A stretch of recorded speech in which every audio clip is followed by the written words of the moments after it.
तुम्ही देखील laser cutting व्यवसायाशी रिलेटेड असाल तर हा व्हिडिओ तुमच्यासाठी खूप महत्त्वाचा असणार आहे. कारण एअर कटिंग करण्यासाठी जनरली मार्केटमध्ये नायट्रोजन आणि ऑक्सिजन हे दोन पर्याय वापरले जातात.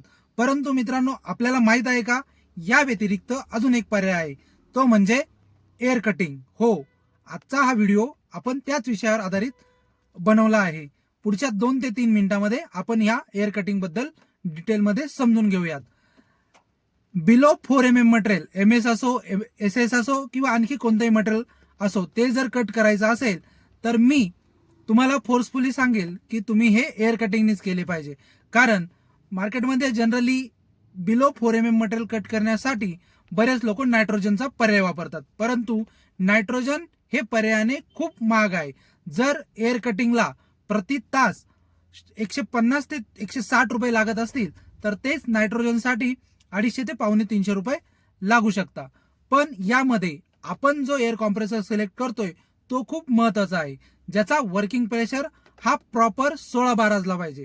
आता वर्किंग प्रेशर 16 बार याच्यासाठी की आपण जे एअर कटिंगनी जी कटिंग करणार आहे त्याला जो प्रॉपर प्रेशर मिळायला पाहिजे, तो प्रेशर अगदी योग्य असल्यास कुठल्याही प्रकारची बर येत नाही. मी या व्हिडिओमध्ये आपल्याला एक प्रॉपर व्हिडिओ या व्हिडिओमध्ये एक लेझर कटिंगचा मी देणार आहे.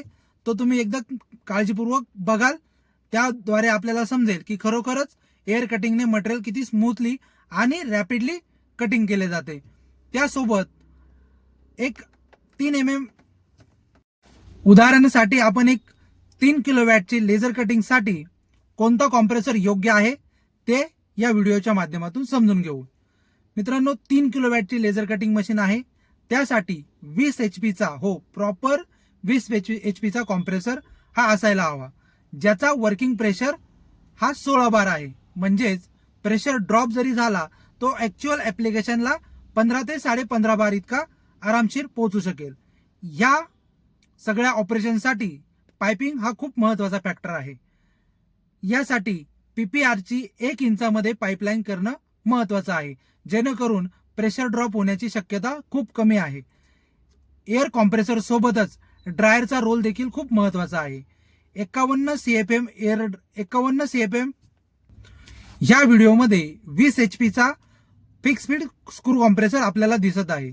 हा कॉम्प्रेसर 51 CFM इतकी एअर डिलिव्हरी प्रोड्यूस करतो. त्यासोबत 1000 लिटरची व्हर्टिकल एअर रिसिव्हर टँक देखील आपल्याला बघायला मिळते.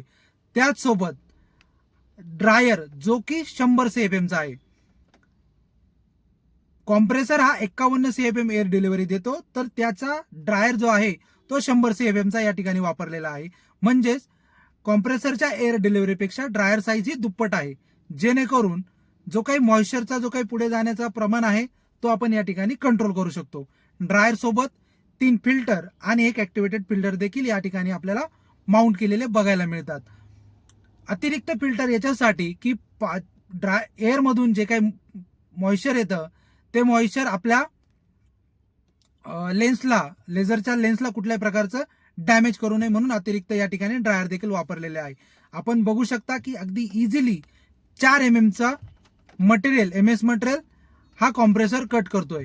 कुठल्याही प्रकारची बर आपल्याला बघायला मिळत नाही. मित्रांनो, तुम्ही देखील आपल्या लेझर कटिंगसाठी कॉम्प्रेसर वर जर तुम्हाला लेझर कटिंग करायची असेल तर कमेंट बॉक्समध्ये नक्की सांगा. व्हिडिओ आवडल्यास लाईक करा आणि माझ्या YouTube चॅनलला सबस्क्राईब नक्की करा. धन्यवाद.